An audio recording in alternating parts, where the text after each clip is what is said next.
All right, we are live. Sorry about that. That is going to hurt me because it didn't say I was live until now, and then 20 seconds in. All right, so tonight we have the literal country on fire as the churches are burning all across Canada, and the left is literally burning everything figuratively as our history is being erased. I just read about John A. Macdonald and other prime ministers have been scrubbed from government websites. Yeah, there's really nothing else to talk about. So tonight, strap in.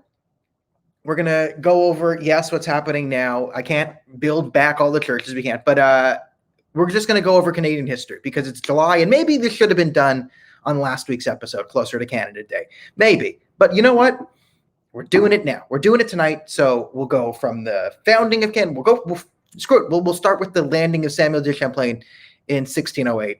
And then we'll go forward all the way to now, and we'll try and do some actual history, and we'll have a conversation about Canada because I love the country, you love the country, but the people who run the country do not, absolutely do not, and I would say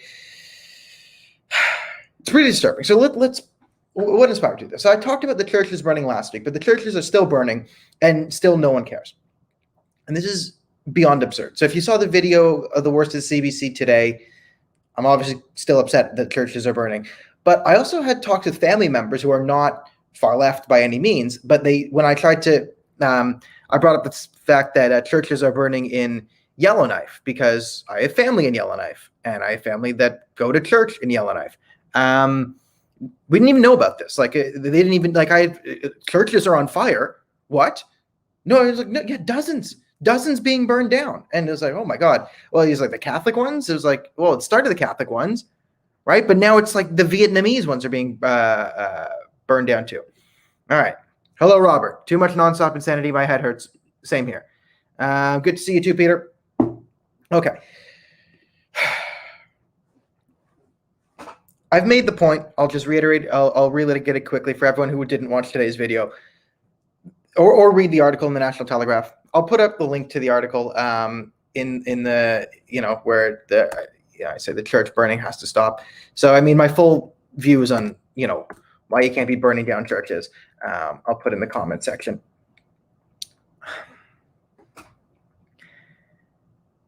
How does left not realize this is the pathway to hell? This is so clearly the pathway to hell, the burning down of religious institutions.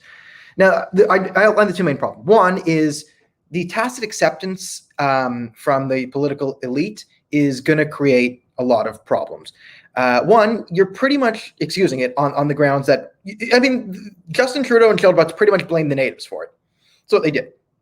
Both of them called it understandable. It's fascinating that only Gerald Butts is getting called out for calling it understandable.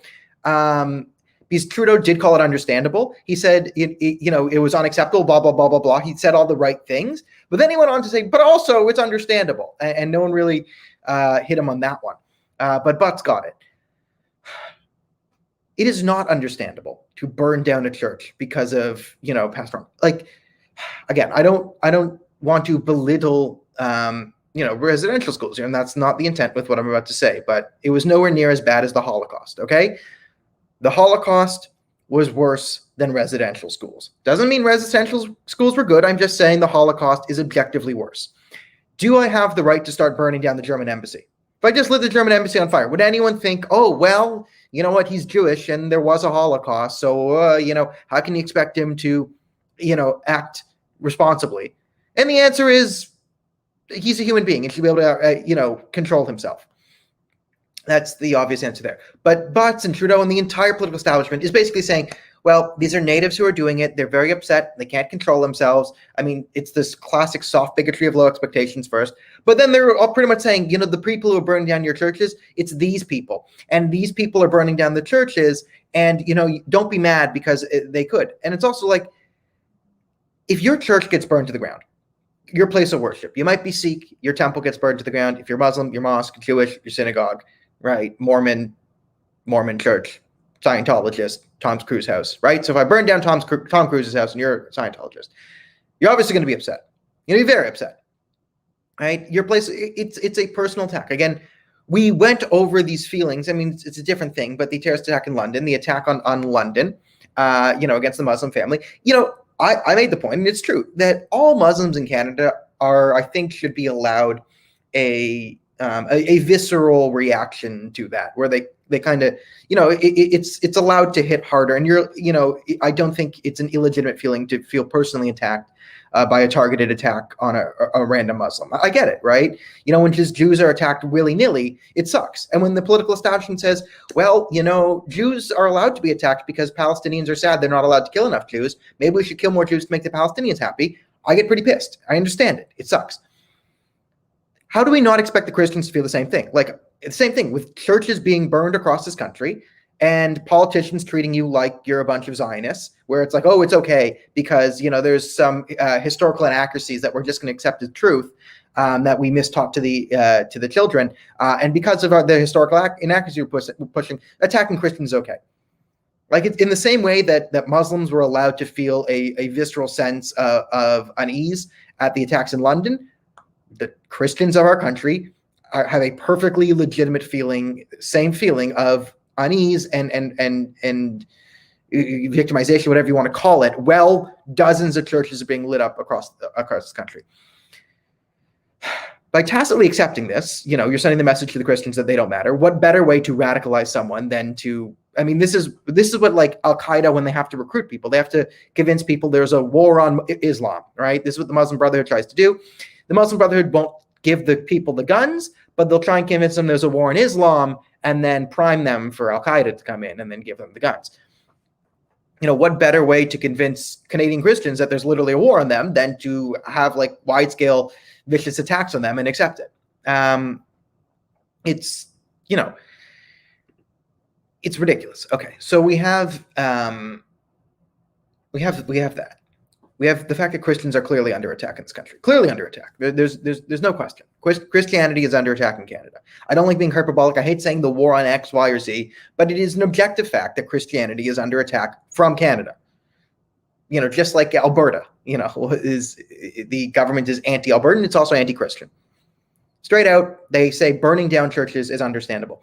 If there was an Islamic terrorist attack, let's say on the building next to me, and and I, or let's say it's an Islamic terrorist attack and someone I know gets hurt. Someone I actually know, right? So I have a connection to tragedy. Is it understandable if I burn down a mosque? Do you think Justin Trudeau would say, it's understandable, Mr. Boardman, burn down that mosque? I mean, there was a jihadist terrorist attack, and it's understandable, it's unfortunate, and you shouldn't be burning down the mosque, but we all understand you got to burn down a mosque or two when things like this happen.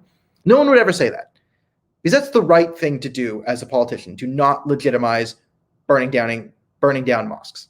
Because you shouldn't burn down mosques. Pretty simple. I think we all understand that. Don't burn down mosques or temples or churches. But, let's bring this up in the comment section. I mean, yes, David's nailed it. And everyone understands this too. And this is another problem we have with this going. It's like, how does this not feel resentment? And what I put in the article is, and I swear to God, if you're watching the show and you end up being this lunatic, I will kill you myself. There's going to be a person, if there's another Islamic terrorist attack, who's going to say, you know what? I'll burn down a mosque because it's a very, very simple calculation they'll do, and it's wrong, but they'll do it, is they will know that if they burn down the mosque, they will instantly get in the middle of a firestorm because they'll create a disconnect between what should be being said and what the media is going to push. So the media, of course, if one person burns down a mosque, even as a response to this, the media will cover it DEFCON 20. Like, it will be balls to the wall coverage, RCMP will be deployed. But what this person will accomplish is further dividing on Canada and creating more radicalism, because a lot of people will see, it will be proof positive to the Christian community that even while their institutions were attacked consistently for months on end, nothing was done to help the Christians. They were just being attacked, their institutions burned down. But the second it happens to a mosque, see, look, they're clearly more important than us, and they will reunite this feelings. And the reason why we're heading towards a mosque being burned down is because the government and the political establishment is actually making the case that burning down religious institutions is understandable. We're setting the precedent that this is what we do.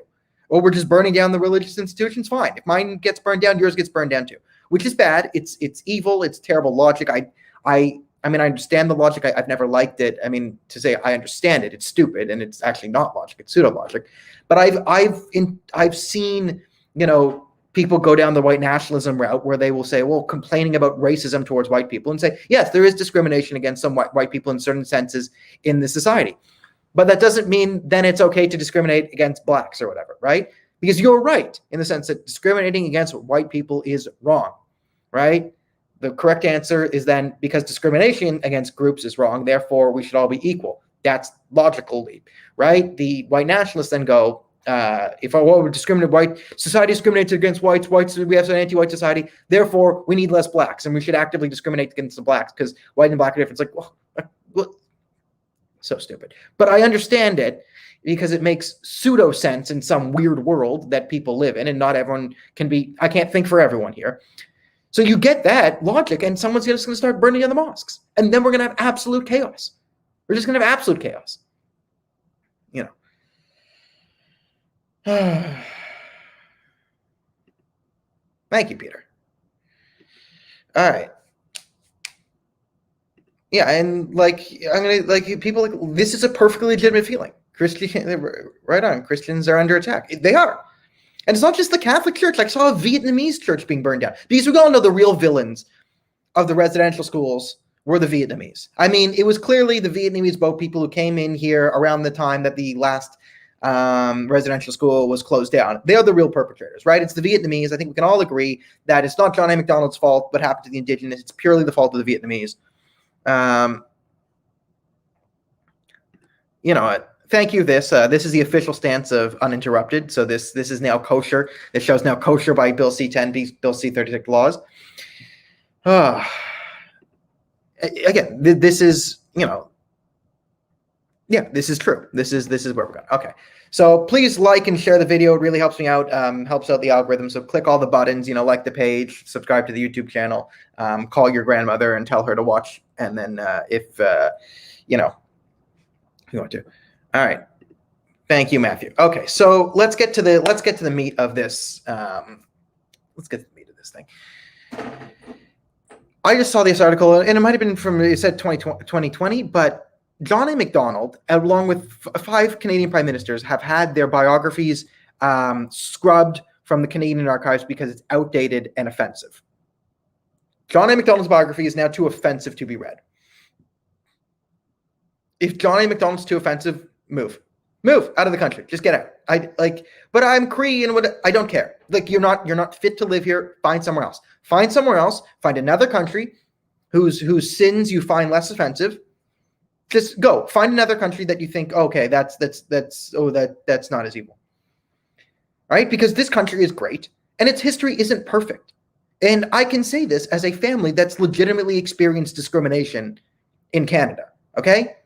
My grandfather, in the 1920s, it was 3 of my 4 grandparents born in Toronto. My grandfather, when his family wanted to move to a certain place in Toronto back in the 1920s, the neighborhood signed a petition, got a petition together to try and stop them from moving in on the grounds that they were Jewish. I had a great-grandfather on my other side lost his job from the Eden Center when they found out he was Jewish. In 1939, during the Holocaust, Canada, William Lloyd Mackenzie King said, none is too many, in reference to Jewish immigrants fleeing the Holocaust. Now, is any of this good? You know, my grandparents saw no shirts, no dogs, no Jews signs in St. Lawrence Market. So is it perfect? No. Is Canada an anti-Semitic country? No. Okay, you have to understand context, okay? You have to understand context. In the 1920s, they signed a petition to keep my grandfather. You know what they would have done in Russia? Murdered them if they found out. That's what the pogroms were. For like 1800s, 1900s, Jews were just literally being chased with torches and pitchforks across Eastern Europe. That was our history. So like when you talk about the Tulsa massacre in the 1920s of the United States, like I empathize. I do greatly empathize with blacks in the South because that was Jewish history. Sometimes you build up a society some places, and then a bunch of villagers, just get mad Jews existed, and came and burned it all down, and 20% of the Jews there were killed, and then you were driven off, all your money was gone, you had to go start again living somewhere else. Such is life. C'est la vie. Now, does this mean that it was nice that those people signed a petition to try and stop my grandfather's family from moving? No. Would I appreciate if they hadn't done that? Yes, that would have been much better. But think of the context, okay? Like the Irish were treated like slaves. The Italians were basically considered black people at that time. In the Crown, not the Crown Heights riots, that's 1990s New York. Christy Pitt's riots in Toronto. It was the Jews and the Italians against the white nationalists. Okay, society wasn't perfect. As I said, every one of our grandparents, the way they were raised by modern standards was child abuse, right? All your great-grandparents, if they were alive today, would be reported to child services. Because it was just a different time. There was different morality. There was different circumstances. Okay? The world was a hard place to live back in the day, before internet, before modern conveniences. Back in the day, if you were careless, you slipped and you cut your hand, there was no tetanus shot. You had a good chance of just dying from a hand injury. No one dies from a hand injury anymore. You know how amazing that is? That's great. Right? So now we raise our kids in a world where slips and falls can't kill them. But in a world where a slip and fall might kill them, and you have a bunch of kids, so at least some of them survive, you know what? Maybe you got to beat their ass to make sure they learn something and are more vigilant and aren't as absent-minded. And the world is changing. Instead of hard, rugged men to forge the frontier is what we need. We need people to be able to have the skills to adapt and program a digital world that can keep us safe from Chinese cyber hackers. Okay, it's a different world. We need different parenting methods, different societies to get us there.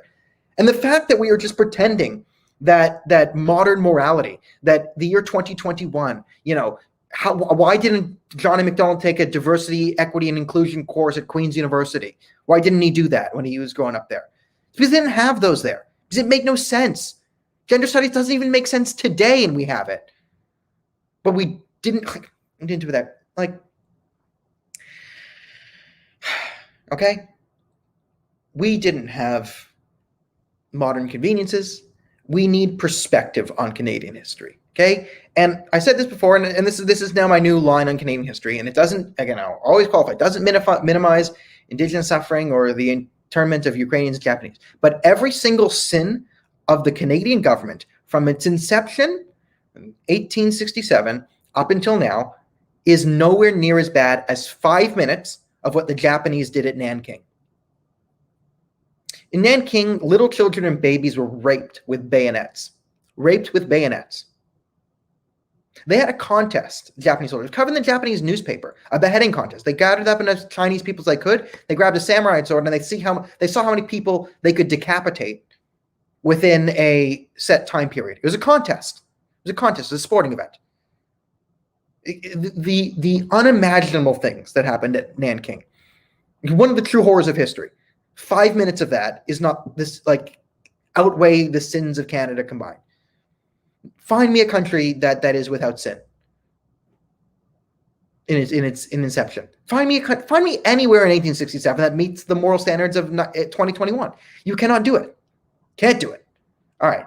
So let's get into Canadian history. Let's just see how much we could do. I want to sort of do history of Canada from start to now. And again, we're Unerasing Canada. We're doing it together because if you love this country, you're going to join with me. You're going to share the thing and like the whatever. Please like the video. It really helps get this through. And we'll do if you know any great Canadian historical facts, throw them in the chat. I'll try and bring them up. We'll try and make this. We'll try and rebuild Canada together. Okay. First person to get to the Canadian mainland is Samuel de Champlain in 1806. He basically gets off the boat at Quebec City and realizes, oh my God, this is the perfect entry point, because most of early Canadian history, and I'll teach you this, is based around Quebec City and the St. Lawrence River. So the St. Lawrence River is the best access point into North America. If you go through the St. Lawrence, right, you can get all the way down to the Mississippi River. If you control the St. Lawrence, you basically control most of the transport. Think of it back in the 1700s. No major highways. Waterways are highways. Now, at Quebec City, if you go to Quebec City, you'll see the reason why Quebec City was built and was so important is it's the point where the river narrows. So if you control both sides of the river at Quebec City, you can cover the entire river with cannon fire, and therefore you have control of a major, like an access way that gets you to all of North America. So Quebec City and the St. Lawrence River are incredibly important, and basically really, really important until Canada is an official country, and then it becomes less important, ironically enough. But in sort of pre-Canadian history, control of Quebec City is huge to North American history. Huge. Okay, so that was the first one. Wasn't Vancouver here first? No, I believe Samuel de Champlain, 1806, is the first person to land in Canada who wasn't a Viking in Newfoundland and whatever. But Vikings aren't real, like unicorns or the Dutch. I don't know what I'm saying. So 1608, that's when the first people get here, and they realize, okay, Quebec City is the choke point, right? Or was it Jacques Cartier got here first? No, Cartier got here first. Samuel de Champlain set up the first settlements. Okay, whatever. So you have the French in Quebec, and then you have the English who will end up coming into what is now Ontario, and it's Upper or Lower Canada. And Upper Canada, of course, is Upper Canada because it's right below Lower Canada. Lower Canada named Lower Canada because it's right above Upper Canada. But again, all of this is in reference to the St. Lawrence River. So, I did not know this. Now, I hope this is, there's a long history of Indigenous Canadians hating on Vietnamese, especially in Alberta. Some believe it was related to the criminal market. Others believe it's jealousy. I have not heard that. But good. Cartier is 1535. Yeah, okay. Cartier was first. 1606 for Champlain. That could be very much true. I'm usually pretty good with numbers, so I'm going to keep saying 1608 because that I know, but I will. It could be 1606. Either way, it's a 2 years difference, and it's not that big of a deal. Now, one of the great lies ever told about our Indigenous Canadians is that they didn't understand the white man or these crazy things and laws, and especially land ownership. This is the greatest, most belittling lie I have ever seen. I was taught this racist lie in university. It is like their classic soft bigotry of low expectations. It was in a course called Human Geographies, where you learn nothing about human beings or anything about geography. And it was basically the natives were a bunch of magical forest creatures who had no war or strife or anything before this. And as proof that they were tricked by the Europeans with land contracts, there was like no, the indigenous, they like claimed we were all racist for saying that the Inuit had like 200 different names for snow. Turns out they just have hyphenated words. It's like, okay, yeah, they have hyphenated words. So I don't get what this means. They have a bunch of words for snow, but no word for real estate contract or something. It's like, that doesn't mean that you should understand land. As I always say, look at an Iroquois fort, look at an Iroquois settlement, a model of an Iroquois settlement, and tell me these people didn't understand land ownership. And then also look at the fact that the division between Ontario and Quebec, that is basically the line in the standoff between the Algonquin and the Iroquois. The Algonquin is Ontario, the Iroquois was Quebec. The Iroquois ended up aligning with the British and the Algonquin with the French. That's understandable because the British were there. You understand that, right? If the British, had a foothold in Ontario, it's made more sense that they would ally with the people that Quebec that Quebec was in conflict with in Quebec, and vice versa for the Francie France. Okay, so it wasn't that the natives didn't understand private land ownership. Is there was a war or there was trade? There's different. They were just, the land was not stolen, in the sense it was taken and won, in some cases bargained for, but mostly taken, right? It's just what it is. Now, did it all happen at once? No. Let's tell the story properly. Say this all. The other sort of racist, the other sort of ridiculous lie, another lie I just hate about all Canadian history is like the fact that that people think that it's the British Empire invented divide and conquer. Yes, the British, the white man was the first person ever clever enough to think of divide and conquer military warfare. Yes, no one had thought of divide and conquer tactics before the English Empire. It's not like Genghis Khan, Alexander the Great, even Hannibal. Every major general you learn about in history had thought of this strategy. No. No, it was the white man that invented this basic strategy of political warfare. Only the white man was clever enough to figure out, to play people off each other and use political machinations in terms of war. Only the British had ever thought of it. It's so stupid. It is so stupid. It's so stupid. And I always use the Micmac as an example. And again, another thing about Indigenous history is even within tribes. So when I say the Micmac, they're not a monolith. The Algonquin, definitely not a monolith. The Iroquois, not a monolith. So one of the great, except for like a few years around 1812, 1813, there was no real unity between any of the tribes. They were different tribes completely. And inside some of the tribes, there was different tribes within the tribes, right? Different bands, and they would have had conflict. So it was some Micmac and more Micmac than others, but not every Micmac. Some were Micmac, were allied with the French, some with the English, some were totally at war, right? But a lot of the Micmac, realizing, because they had a history of being a smaller tribe to the Iroquois and the Algonquin, they had learned 30-party politics. And I always say, they figured out, right, that you get better deals. It is you have more strength as the third party if there's two bigger fish, right? If there's one big fish, then all the little fish, right, get screwed over, right? Because the big fish has a lot of power. But if there's two big fish, right, they then have incentives to gain the loyalties of all the smaller fish. So you have a lot more bargaining power if there's two major players rather than if there's one. So the Micmac understood this, which is why they would always switch sides between the British and the French, or a lot of them would switch sides to the losing side to balance the power. That's right. That is against it. So to pretend that the British had invented political politics or politics of warfare is beyond absurd. It's beyond absurd, but we do it anyway. Okay. Now, a lot of the reasons why, the British and the Europeans came in is because a lot of the native tribes wanted them in at the point, right? Because there was trade. The Europeans had things that the natives did not want. And you can say, oh, the Americans brought war to the continent if you're stupid. And if you're in university, you're just getting stupider. But it made sense. If the Europeans had guns and steel, right, trading for steel would ensure you dominance over your rivals. And a lot of these different tribes are at war. So a lot of them took steel from the Europeans. The more they could trade with the Europeans, the more power they got over the other tribes, and then were able to dominate the other tribes. Is this because they were savages? No, they're human beings. This is my most frustrating thing. Can we just all agree that the indigenous people are people? I know it's a hard ask for Justin Trudeau and friends, but can we just try and can I just make the case? I'm going to put Your Honor, I'm putting forward.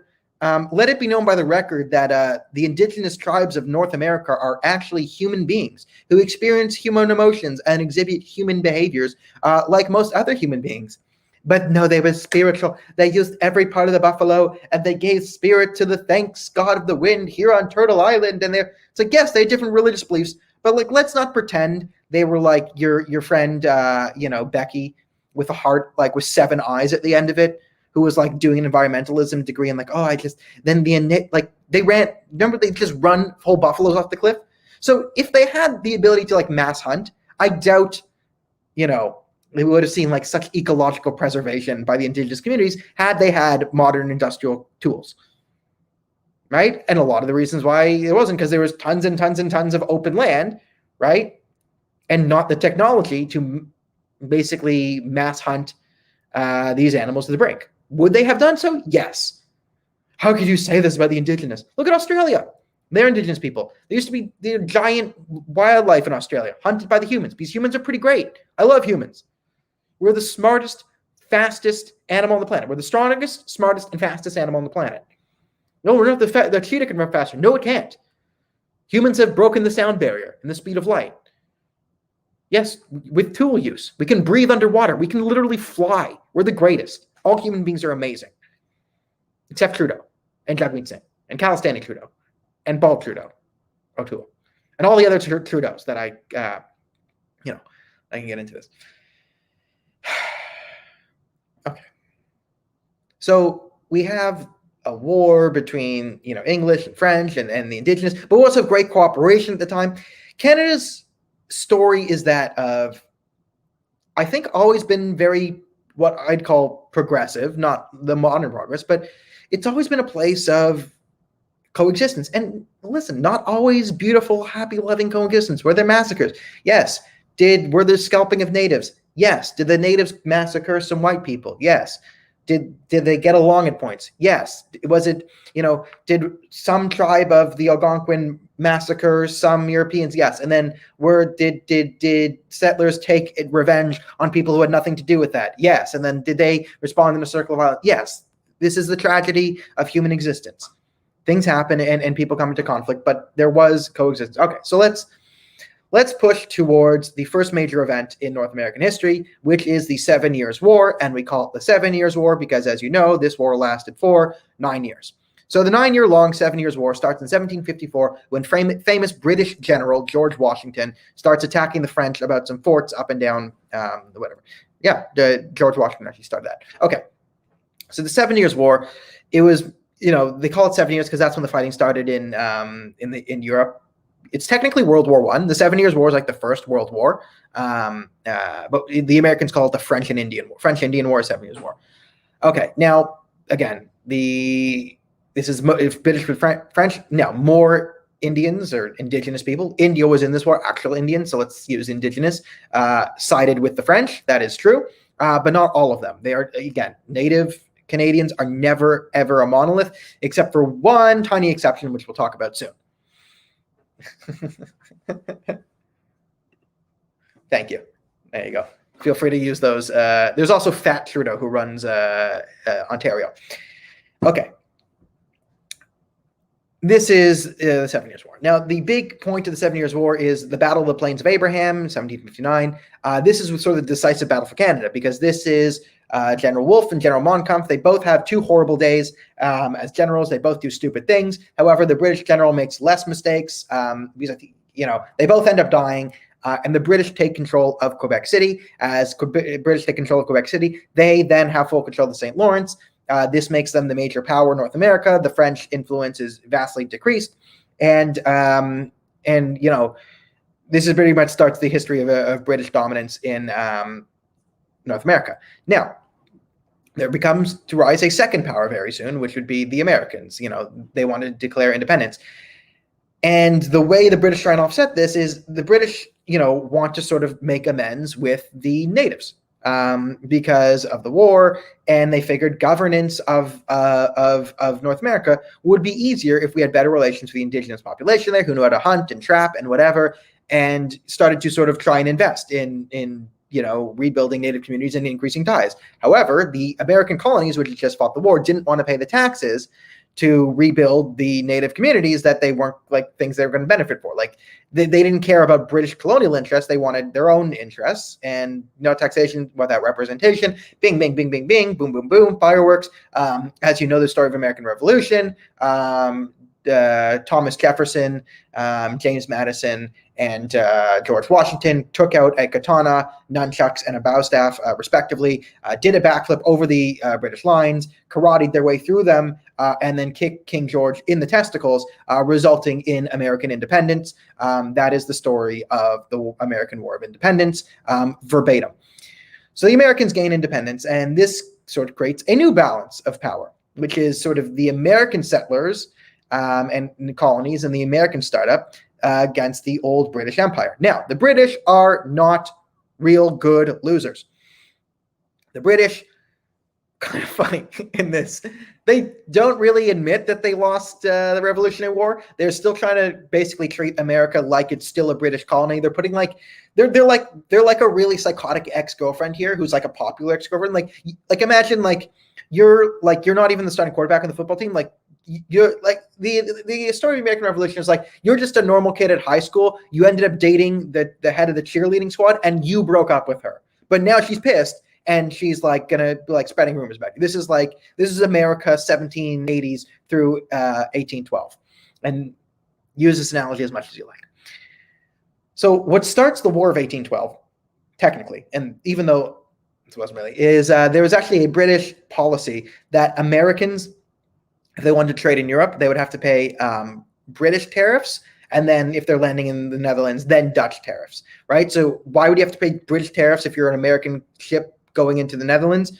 That's ridiculous. Now, no one ever did that, but this was the declared reason for the War of 1812, which the Americans started on the British. However, this law was actually repealed in Europe prior to the start of the war. So technically, that war started on false pretenses. However, that wasn't the real cause of the war. Much bigger cause of the war was Napoleon, stupid Napoleon, ruining the 19th century. Basically, everything bad in the early 19th century is Napoleon's fault. The only good Napoleon ever really did is he put an end to the Holy Roman Empire, which drives me crazy when you read about it, because it's not holy, it's not Roman, and it technically wasn't even an empire. So good riddance to that thing. Thank you, Napoleon. But everything else Napoleon did kind of screwed up. So the War of 1812 is really an offshoot of the Napoleonic War, and this is really where Canadian nationalism starts. So we'll get into that. Now, this is like the American Revolution round 2. All right, so America wants to sort of push back on the British. And what the British are doing to really piss them off is not the taxes that they never paid on the tariffs and European trading. That was nonsensical. It was really, for the fight Napoleon, the British were using impressment. So if the British saw American traders or sailors out at sea, they would basically board the ships, kidnap the Americans, and impress them into the British Navy. So then you're like forced to become a British Navy. It's like, slavery kind of. And America was understandably pissed off, as any country should be, if your sailors are just being captured and then impressed into, into the British Navy.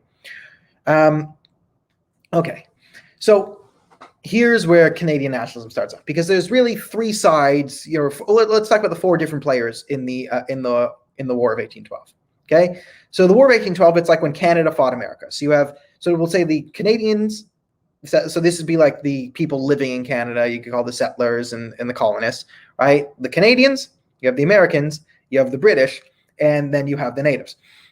Now, I usually say that the natives should not be treated as a monolith. However, it's important to understand that actually kind of were a monolith for a bit, because Tecumseh and his brother, whose name I will not even try and pronounce, managed to unite the entire or a large part of the indigenous tribes together in what is called in history pan-Indianism, right? Basically arguing, okay, we're all one people. We're going to have to band together as people of this land to sort of gain any sort of political clout, to have any chance at being recognized. And this is true. I mean, it's sad but true. Tecumseh understood.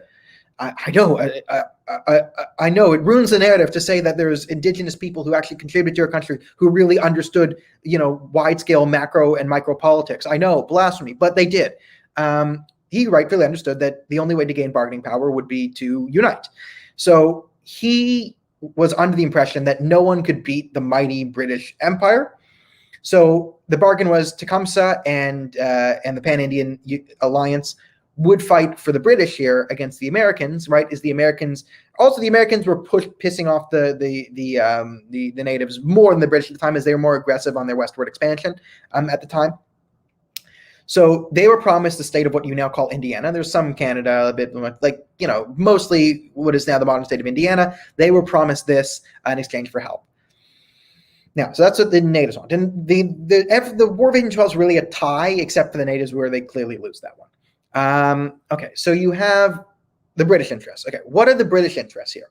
The British interests are maintaining economic dominance over North American and the trade routes. So to this time, the British just care about maintaining the St. Lawrence Strait, having access down through the Mississippi. You need to hold Quebec City and all that, and make sure their colonies are secure, and they still have, the ability for lumber and furs to come in and out of North America into Europe. Okay, so that's really what they need to do. They didn't really care about reconquering America. Now, America wanted to sort of formally, push back against the British, make sure that the British would, never try and retake America, sort of solidify their independence. And this brings us to, what did the Canadians want? And this is why I say this is sort of the beginning of the instinct of Canadian nationalism here, is Canadians have to sort of make a choice of, okay, are we, loyalists to the British Empire? What do we want?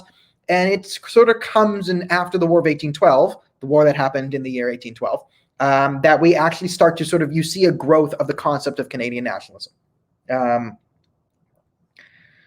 This is this. I mean, Louis Riel was a Catholic. Also, Louis Riel was a bit of an interesting character. Saw himself as a bit of a messianic figure. Again, it's a great thing to bring up Louis Riel and Manitoba, and can great men be good men? The Louis Riel story, and also every other man of history. Okay. So you have the War of 1812, and we have to talk about Tecumseh's alliance dying with him. So because, the Mi'kmaq were never the Iroquois, and the Iroquois were never the Algonquin, and the Algonquin are not the Cree, and the Cree are not the Ojibwe, and the Ojibwe are not the Mississauga, and the Mississauga are not the Huron. They're all different peoples. But Tecumseh was a strong figure and managed to unite them. And you see this a lot in the great men of history. And I think it's people like Dan Cullen who make the case against great man history. Like history is not that of great man, but this Tecumseh is actually a case where like none of the man was vitally important to whatever this movement was, because pan-Indianism died with Tecumseh on the Thames. Tecumseh was killed, and after Tecumseh died, basically the native coalition dissolved, and no one could hold it together after he died. He was killed by William Henry Harrison in the Battle of the Thames. If you're a Tecumseh fan, you would know that Tecumseh gets like karmic victory here. William Henry Harrison becomes so famous off of this great victory against Tecumseh, who was a big rival of Americans at the time. He gets this pushing him all the way to becoming the president. He becomes the president of the United States, and in his 60s, in the middle of February, at his acceptance speech, he has a 2-hour-long inauguration speech out in the cold as an old man, and then catches a cold and then dies a couple weeks later of pneumonia. So kids, let that be a lesson. If you're going to make a speech outside, short and sweet. Don't bore people. God hates boring people. So don't do that. So he became so famous, became president, made a long, boring speech outside in the cold, caught a cold, died. Okay, so karmic retribution for Tecumseh there. But in all seriousness, when his pan-Indianism dissolved, the bargaining power of the natives dissolved with it, because you can't, there's two problems.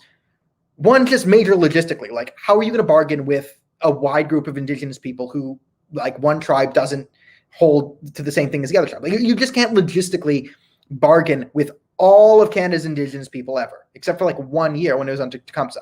You just can't do it. It's logistically impossible because everyone has different wants and needs. There's no uniting force. Like you just literally can't go to someone and make a deal and have it stand. So it's logistically impossible. And number two, you don't have power if you're not united, right? So there was no power. So when the war was declared a tie and Indiana was not within the borders, like had Tecumseh still been alive and there been a united pan-Indian faction, you might have seen, maybe half of Manitoba, what is now half of modern-day Saskatchewan. Maybe that would have been an independent, country for Native Indians. Who knows, right? It's all hypothetical there, but with no unity comes no bargaining power for a group of tribes, right? And, great men have to unite. Like the Mongols were always great warriors, but no one really took the steppe tribe seriously until they united under one banner and then became a force to be reckoned with. All right. Once Tecumseh died, the power of the indigenous communities kind of died with him for a while. Okay. So that gets us to the end of the War of 1812. So the War of 1812, essentially, it's the only war where everyone declares victory and goes home. More fun historical facts. Andrew Jackson founded the Democratic Party, my least favorite president of all time. He gets his face on the American $20 bill. He actually wins the most famous battle of the War of 1812. It's the Battle of New Orleans. I believe it's like January 1814, maybe February 1814. I know it's 1814. He manages to hold the city of New Orleans from thousands of attackers. He kills like hundreds of British troops, only takes like 12 casualties. It's a great victory. The most widely known fun fact about the Battle of New Orleans, it actually happened 2 weeks after a treaty was signed ending the War of 1812. So the most famous battle of the War of 1812 ends after the War of 1812, the war that started on the pretenses of a law that was repealed before the War of 1812, making the War of 1812 the silliest war of all time, and of course the least creatively named. Also, the war ends because Napoleonic Wars were over, so the practice of impressment was over. So there's really no reason to fight the war any time. But so the British maintain their trade routes. Yay, victory. The Americans don't become a British colony again. Yay, victory. The natives get screwed over. They lose and dissolve. Disaster. Canadians, though, where does that leave us? Right? Because we had just sort of finally fought off the Americans and said, okay, this is not America. There was it's the starting of like, what is this? Then these questions about Canadian identity start to form going forward here, which gets us to the 1860s, John A. Macdonald, George Brown. Do we have more interesting anecdotes? I want to say this about George Brown. So George Brown and John A. Macdonald, two political rivals, but come together to sort of form the country as founding fathers. George Brown's really interesting. If you have a degree from George Brown College, I'm not sure if they ever told you the story, but I was giving tours. I had to look this up. He's like, I was like, again, this is kind of frustrates me in Canadian history. Is like, I would be looking up all these things and like, no one would know all the cool stuff, but me. George Brown is the only guy to ever apprehend his own assassin. This is a great story. So George Brown owned a bunch of newspaper companies. Then there's a disgruntled employee who came in, shot George Brown in the stomach. George Brown chased the man down with a bullet wound, tackled him, brought him to court, arraigned him himself because he had a law degree, but then like died 3 days later of like gangrene and poisoning. So that makes him one of the coolest guys ever to ever apprehend, arraign his own assassin.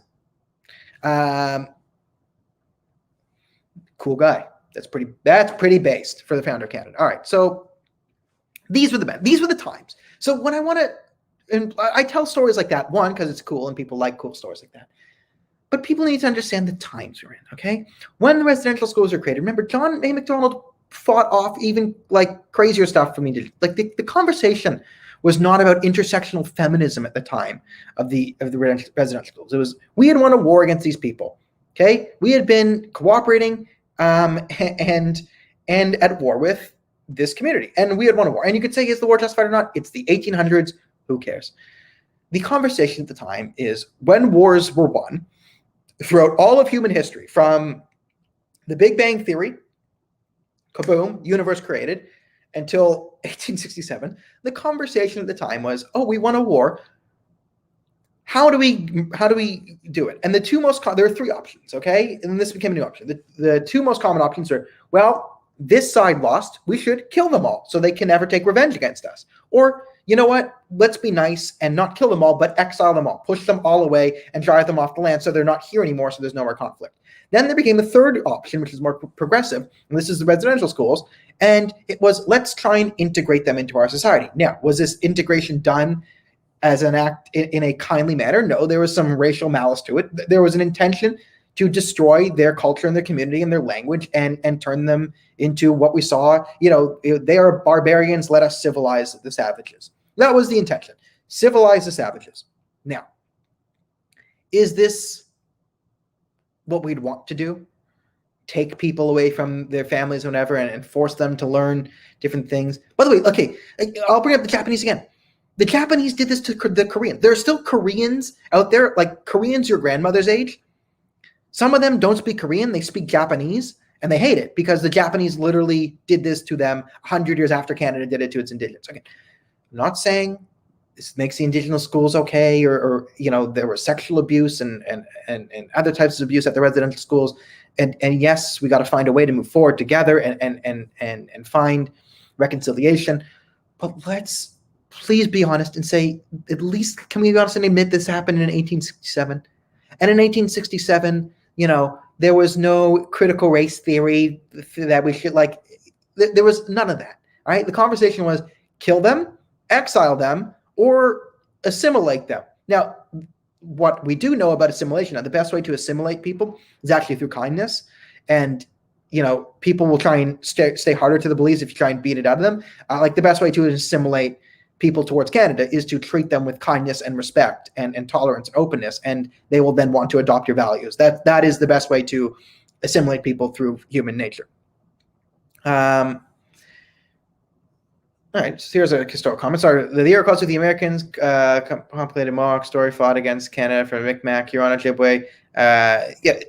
It gets complicated, and again, it's never a full monolith, but here we have. Okay, so this is the residential schools, and we have this going forward, and okay, so the formation of Canada. All right, so that's just the 1867 political context. Formation of Canada.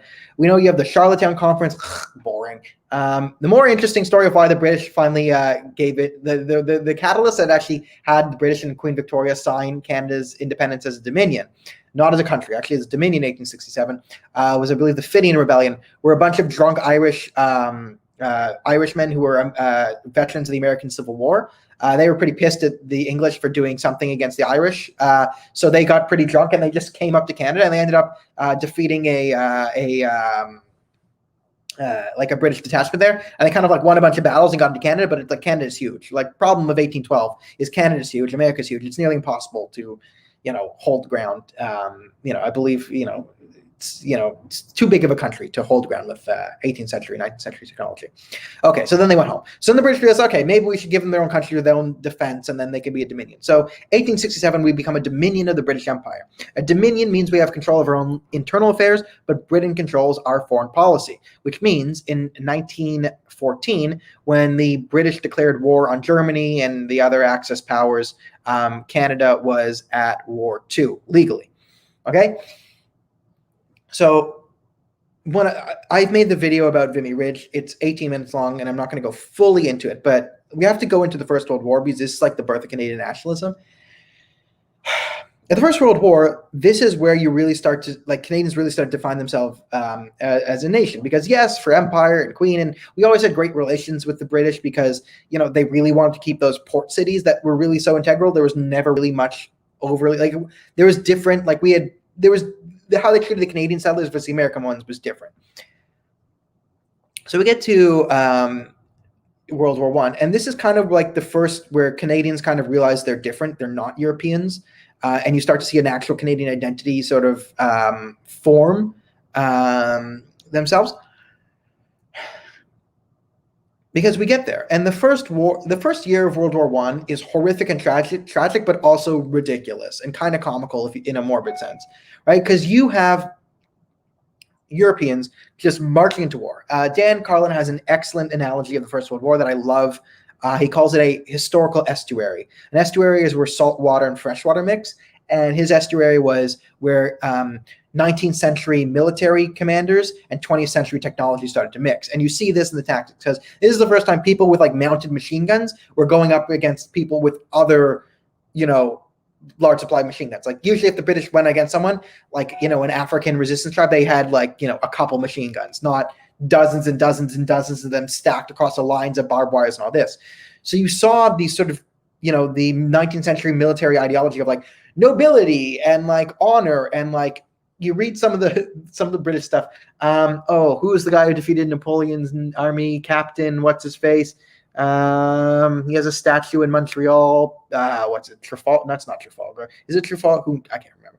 The name's gonna come to you afterwards. But what the point I'm making is he was a badass, but like what the British really love, you read the accounts of his death, is like he gets sniped and shot and he's like bleeding out horribly, but he like doesn't panic about it. And he's like, just take me below. And like the accounts of why he's such a great guy is basically he's not complaining while he's dying. It's pretty hilarious, but Brits.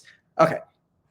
So you have this ideology of honor and war, and this is how a war is supposed to be conducted, with like a shirt and like French. This counts as like French military officers marching at machine guns, like wearing white gloves and a sword, and not running at the machine guns because that's ungentlemanlike. How crazy is that? Don't run at the machine gun. March steadily at a straight line at the machine gun with white gloves. Like, don't take any, like, ridiculous. But this is what the Europeans were doing. This was European culture. Then when the Canadians got there, they were given objectives like, okay, we need to take that thing. So instead of just charging at the machine guns, wearing silly clothing, or walking at machine guns in the broad of day, the Canadians figured, they pioneered night raids. They're just like, okay, why are we going to try and do this in the middle of the day? Why not we go at night when no one can see us, instead of trying to run past the machine guns, sneak by them, and take them objectives quietly, then no one's going to do it. And they did this, and then they got flack from the British. They got absolutely flack from the British. Not Villeneuve. I don't think it was. A more British name. It might have been Trafalgar. I'm going to look it up. I should have looked it up beforehand, but I just thought I knew it. But I just keep thinking Trafalgar script. Like, it's the Battle of Trafalgar? Who won it? Anyway, I'm going to find out at the end. At the very end of the show, we'll stop, and then I'll Google it, and then I'll say it just so I don't go crazy. So you have the Canadians who are given flack by the British, basically saying, this is savages, what are they doing? But then they started to learn, oh my God, this actually works. And like everyone's dying the way we're doing it. So then the British started to adapt night warfare too. And the Canadians had this idea, like, where they were just innovating. They didn't believe in Wellington. There you go. I believe it's Wellington. Okay. Nelson's called. Nelson. Admiral Nelson. Yes. Karen called Nelson. It is Nelson. Yes. The death of Admiral Nelson. Thank you. Nelson's calling in Montreal. Admiral Nelson dies, and he's just like, he gets shot, horribly wounded by a sniper. But he's like, he just didn't complain while he died. And his dissertation on like, is just like, there's like 2 pages of everyone just really, really patting him on the back because he was dying horribly, and just stiff upper lip, didn't complain. All right. Let me look, or whatever, tell the men to stop crying. Like it's pretty hilarious and British in a morbid type of way. Okay. So this is what you had, is the Canadians realizing, like, we're not, different. And there's another great story of, the King. So Canadians had invented things that, like, they were always innovating. And they invent these sort of light moving machine gun units right? Like, think of it. Things that can have a high rate of fire that are highly mobile. What a great military invention, right? The Canadians had these sort of mobile machine gun units. And the British are like, that is not how you do warfare. Warfare is a blah, blah, blah, blah, blah, silly, barbaric, Canadian, whatever. Then they had that there, and then they're giving the king a tour of the base. And he comes by and he points that out, what's this? And the British are, oh, it kind of explains to the Canadians, oh, it's basically a fast-moving light machine gun unit that can get there. And then the king goes, oh, that sounds brilliant. That will really give the Germans a lot of trouble. Good job, lads. And like, so then they're like, oh, we told the king about it, so now we have to use it. And it turns out it was really effective tactic to have things that could move around and expel high rates of fire in the middle of a war. Who would have thought? Canada did because we came and we were innovative. We always, like, this is where our national identity starts to come, where it's like we're not these proper European gentlemen. That's not who we are. There's this sort of the rugged frontier, right? That's where we're going, right? So we have this in World War I. I've missed some Indigenous history, but I'll go back to it. This is where Canada starts to go. You have the Battle of Vimy Ridge, which is a great history. It's the first instance of combined arms warfare. If you want to learn more about the Battle of Vimy Ridge, I have a whole video on. It's one of my better ones. It's on the YouTube channel and the Facebook channel. I mean, if you type in Daniel Boardman Vimy Ridge to YouTube, I'm sure it will come up. So I'll leave that there. The one thing I should have said after the War of 1812 is the tragedy is then the Americans start to push westward, and to counter American westward expansion, Canada then starts to sort of offer people free land. Then you have the sort of westward expansion. This starts to put us in conflict more with the Indigenous tribes as new settlers come in who didn't have the previous relationships that we did. Okay. They'll set the stage. But at World War I, a lot of our best soldiers in Canadian World War I were Indigenous, like native snipers, were like some of the most decorated Canadian World War I heroes we have. So the Battle of Vimy Ridge is the first time Canada, under the Canadian Army, it's this great victory. You know, the Canadian Army would then go undefeated under the command of Arthur Currie, the first Canadian to command the Canadian Army. Arthur Currie was an absolute dynamo. The Allied forces had two good generals, the Canadian Arthur Currie and the Australian John Monash. Every other general in the First World War, especially Allied generals, sucked. They really sucked. Petain, Haig, all of them suck. They all suck, and they're terrible, at their jobs, and they deserve nothing from our historical repertoire. Okay, so the Canadians and Australians win the First World War. We spared the thing, and this is where we actually become a country. I agree we become a country here because we have our own military under Canadian command, but this is where Canada really gets a bargaining seat, and we kind of get our independence by sort of working through the system and then becoming like the integral part of the British Empire's army that we then say, okay, you got to treat us like a country. Like, we're going to the bargaining table. We're in control of our own foreign policy. And after the First World War, Canada, like post 1917, really then becomes an official country because Dominions don't have control of their own foreign policy. But Canada, at the start of World War I, didn't have control of its own foreign policy. At the end of World War I, it did. Now there's, this and then a Constitution 1982 and the British North America Act and all those different things. But you can learn about that in school. So we're doing the stuff that the schools won't teach the kids about, which is literally everything else. All right, so this is, you now have Canada having a national identity, and a lot of it sort of comes out of this great tragedy of World War I, and I suggest you watch the Battle of Vimy Ridge video because you have this newly formed Canadian identity, and then we have it, okay? Now again, so this brought us to the end of World War I, and this is where the Boardman family and my ancestors start coming to this country. And as I said, was it perfect for my ancestors here? No. Okay, they faced anti-Semitism here. What country doesn't have a history of some anti-Semitism? Okay, and yeah, people signed petitions. They didn't burn down my family and kill them all. Right? That's a huge progress. Is that great? No. But some of you might be Irish and have worse stories. Some of you might be Italian and have worse stories. Some of you might be WASPs and have no stories whatsoever. It doesn't matter. The sins of the father are not the sins of the son. Okay. Yep. And then, yeah, so this is the Wind Talkers, and there's a lot of World War II as well. I mean, this is the Indigenous were key in defeating the Japanese in World War II. There's even a good Nicolas Cage movie on this fact.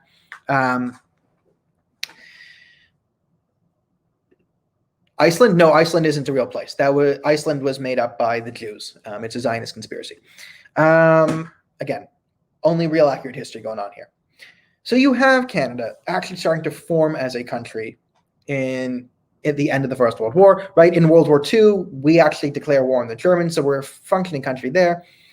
And, the World War II is kind of where Canadians sort of, I think, become a sort of a moral force, because you had the disaster of Dieppe, right? And Dieppe is like, just throw the Canadians at the Atlantic Wall. And like, yeah, we took Vimy Ridge, we can just do it. And then it wasn't like Vimy Ridge. There was no like neurotic planning. It was just like, rah, rah, rah, we'll get them, which was never the history of Canadian military success. Canadian military success usually came when there was intense planning and forethought put into it.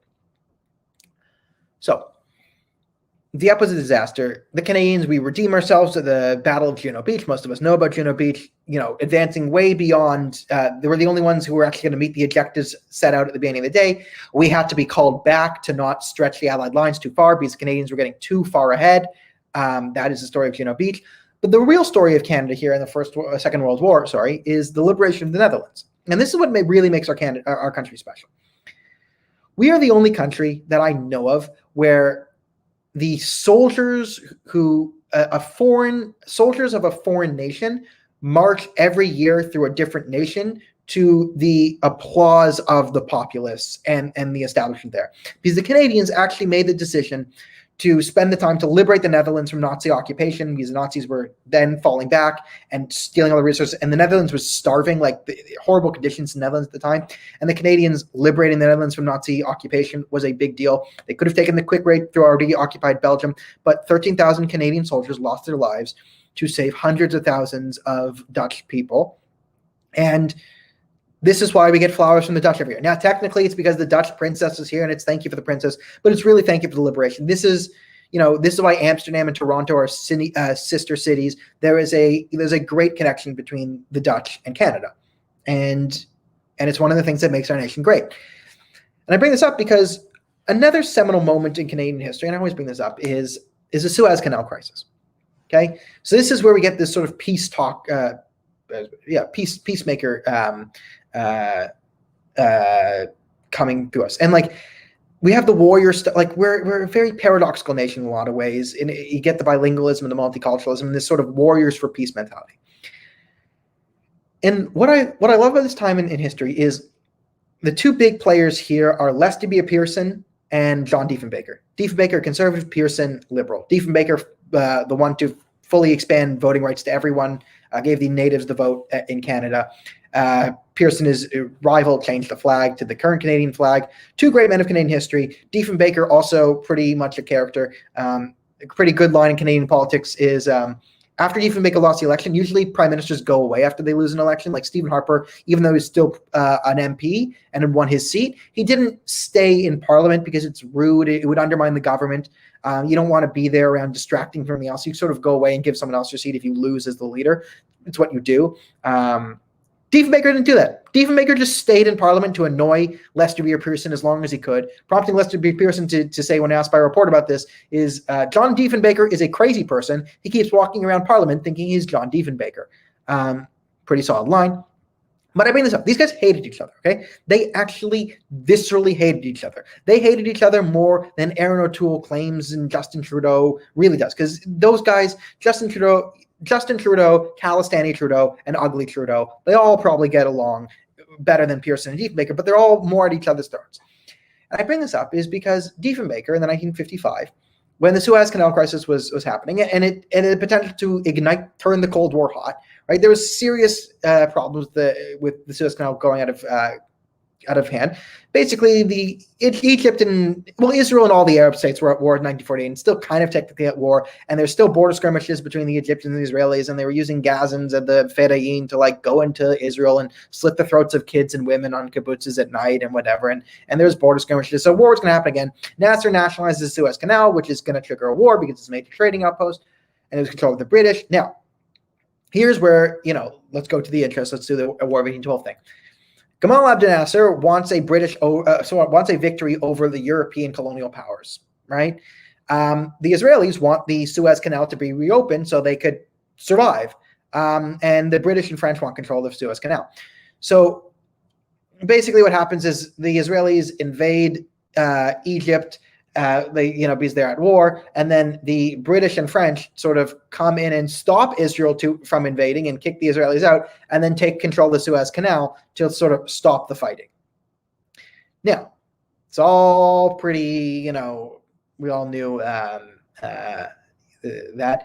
Okay, so this is Lester B. Pearson actually comes in to solve this, and he wins the Nobel Peace Prize for it. And the fascinating thing is, John Diefenbaker is prime minister, but he sends Lester B. Pearson to moderate this because he was the best man for the job.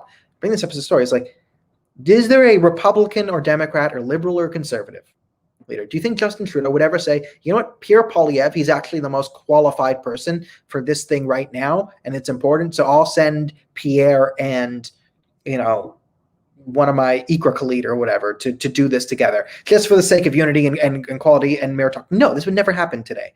But Diefenbaker hated Lester B. Pearson as a person. As an individual, he did not like the man.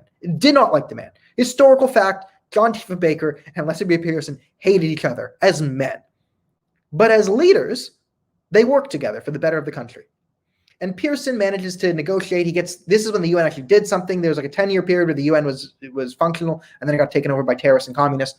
But they actually negotiated the UN would be in control of the Suez Canal, and the UN peacekeeping force would be there until Nasser kicked them out again in 1967, trying to take over Israel, and then he screwed that up too, and then Israel won the Six-Day War.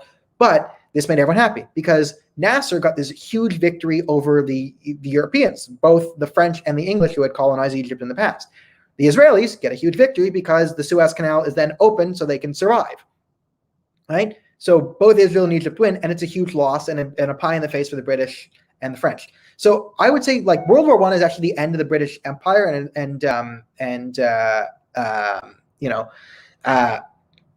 so the end of the British Empire, and it starts. The Commonwealth really begins at the end of World War I. But this is sort of the final nail in the coffin of like, okay, the empire's like official death date. Okay, there's no doubt. Like the British imperial power is done after 1955. And I bring this up because this is Canada's reputation. This is where our strength is, and this is why I'm very, very against Canadian isolationists. I get isolationists in America; it's a bad idea.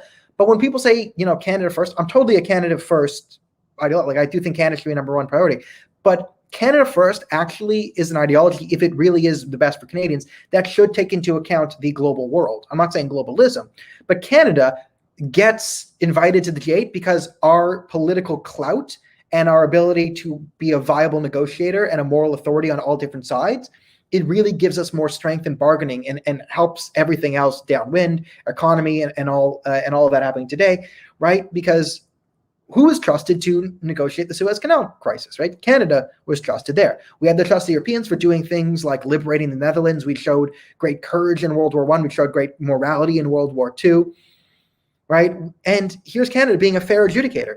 Our history is British and French. These are the empires that created us. Yet in our most famous seminal moment, we actually negotiated the end of European, you could say, colonialism or empirical power.